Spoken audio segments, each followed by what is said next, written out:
Quem acompanha o meu canal há mais tempo sabe que apesar das muitas falhas e defeitos que eu tenho como pessoa, especialmente quem me conhece o sabe, uma coisa eu não sou: hipócrita e fingido. Por isso o assunto que eu vou abordar agora, eu vou abordar de uma forma aberta, transparente, sem fingimento, sem frescura. Eu espero que você se beneficie sobre o vídeo de hoje em que eu vou falar sobre masturbação à luz da Bíblia.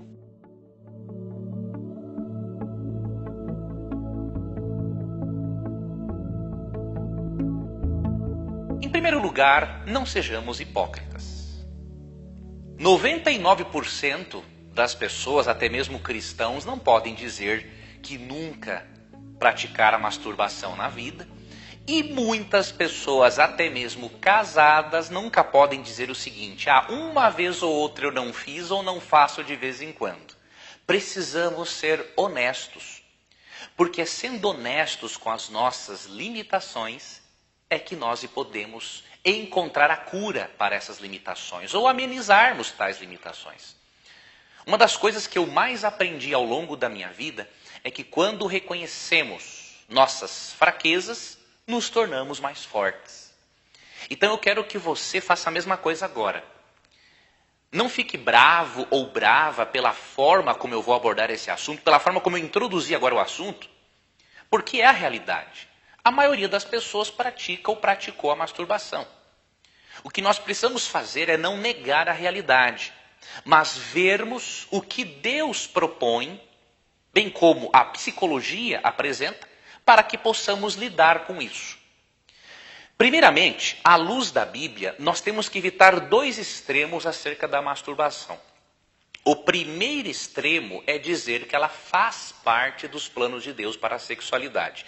E o segundo extremo é demonizá-la. A Bíblia não faz nenhuma das duas coisas. A Bíblia apresenta o sexo como o plano de Deus para a satisfação conjugal. Mas ao mesmo tempo, a Bíblia não demoniza a masturbação, comparando-a com outros pecados sexuais. Então nós temos que evitar os dois extremos. O primeiro extremo a ser evitado é que a masturbação faz parte do plano de Deus. Não é o plano de Deus original. 1 Coríntios 7:9 diz assim: mas se não conseguem se controlar, devem se casar. É melhor se casar que arder em desejo. Então percebe? O plano de Deus para a satisfação sexual é o sexo heterossexual dentro do matrimônio. Então esse é o plano original de Deus. Então o primeiro extremo é dizer que a masturbação faz parte do plano original de Deus. O outro extremo é colocar a masturbação no mesmo nível de um adultério, de uma fornicação ou de uma outra coisa qualquer. Não, a Bíblia não trata do assunto desta forma. Alguns até pensam o seguinte: mas lá no livro de Gênesis, Deus matou Onã porque ele praticava a masturbação. Isso não é verdade. As pessoas têm uma mania muito feia de lerem a Bíblia, como por exemplo em Gênesis 38, e dizerem que Deus matou Onã porque ele praticava a masturbação. Lógico, a palavra onanismo, que é o mesmo que masturbação, se originou do nome de Onã, não é? Só que não foi esse o problema ali. Se você ler Gênesis 38, você vai ver que há um contexto. O problema não foi a masturbação que fez com que Deus castigasse Onã. Vamos ler aqui no contexto. Por essa época, Judá saiu de casa e se mudou para Adulão, onde foi morar na casa de um homem chamado Ira. Ali Judá viu uma mulher cananita, filha de Suá, e se casou com ela. Teve relações com a mulher e ela engravidou e deu à luz um filho, que ele chamou de Er. Ela engravidou novamente e deu à luz outro filho, que chamou de Onã. Quando estavam morando em Quezibe, ela deu à luz o terceiro filho e o chamou de Selá. No devido tempo, Judá arranjou o casamento de Er, seu filho mais velho, com uma moça chamada Tamar. Mas Er era um homem perverso aos olhos do Senhor, por isso o Senhor lhe tirou a vida. Então Judá disse a Onã, irmão de Er: case-se com Tamar, como é exigido para com a viúva do irmão. Você deve gerar um herdeiro para seu irmão. Onã, porém, não estava disposto a ter um filho que não seria seu herdeiro. Por isso, cada vez que tinha relações com a mulher de seu irmão, derramava o sêmen no chão. Desse modo, evitava que Tamar tivesse um filho que pertenceria ao irmão dele. O Senhor, porém, considerou maldade a sua atitude. Qual atitude? Não foi do coito interrompido e nem de masturbação.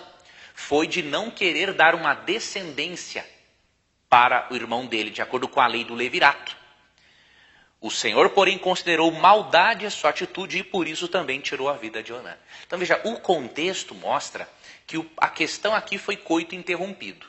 Se coito interrompido fosse um pecado mortal, muitos homens hoje já não estariam vivos por praticarem o coito interrompido. Então o assunto em Gênesis 38 é esse. Segundo ponto, Deus não condenou o coito interrompido em si. Deus condenou a postura perversa de Onã em não querer cumprir a lei do levirato para dar um direito de herança ao filho e também à própria mãe do filho. Ok? Então, nós não podemos também, assim como não devemos crer que o plano de Deus seja a masturbação, não podemos também demonizar a prática. Então, estou dizendo essas duas coisas para você, por quê? Para lhe ajudar a lutar de forma equilibrada contra as tentações sexuais. Você tem que entender que o plano de Deus para a satisfação conjugal é o sexo. Se você está insatisfeito sexualmente com o seu cônjuge, você precisa ser honesto com você mesmo e ver se isso é culpa do seu cônjuge ou culpa de vocês dois ou culpa sua. Pode ser que você tenha uma carência afetiva excessiva e seu cônjuge ou qualquer outra pessoa jamais vai conseguir suprir. Você precisará trabalhar isso num consultório de psicoterapia. Agora, se o cônjuge está deixando a desejar, converse com amor, com carinho, falando das suas preferências, das coisas que você gostaria de ter, porque a insatisfação no casamento sexual, ela é fatal.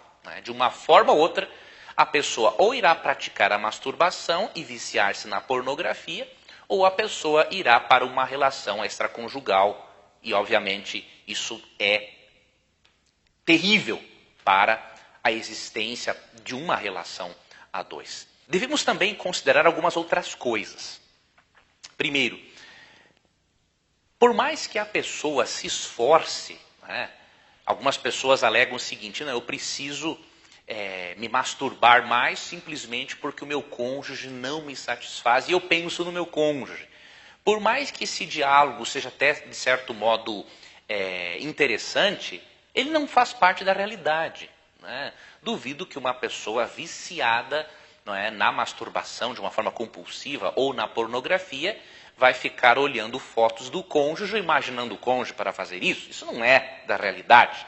Talvez 0,1% das pessoas consiga fazer isso.